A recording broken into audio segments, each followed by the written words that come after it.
Le mot méchant revient plus de 300 fois dans la Bible, et il en est un des termes les plus frappants.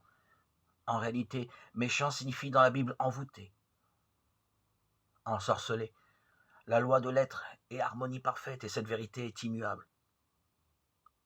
Mais l'homme use de son libre arbitre pour penser d'une manière erronée et suscite, de ce fait, des conditions mauvaises qu'il prend pour des réalités.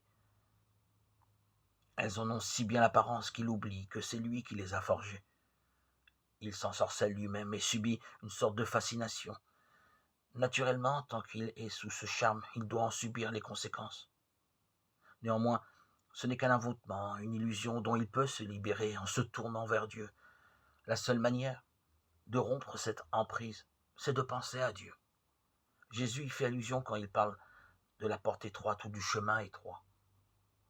Ô Galates, dépourvus de sens, qui vous a fasciné, s'écrie saint Paul en apprenant que certains de ses disciples étaient tombés dans l'erreur. Galates 3.1. Le méchant prend la fuite sans qu'on le poursuive. Proverbe 28.1.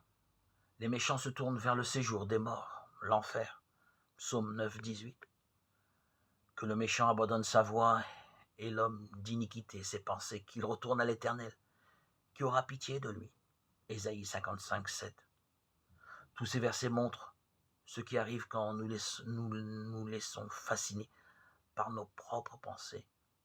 Nous croyons à un pouvoir autre que celui de Dieu. Nous fuyons quand personne ne nous poursuit. Nous avons peur sans raison. Nous pouvons endurer les peines de l'enfer car la crainte suppose un châtiment.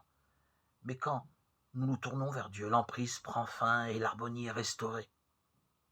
Secouons cette influence qui subit tout le genre humain et prenons conscience que Dieu est toute puissance, intelligence infinie et amour illimité.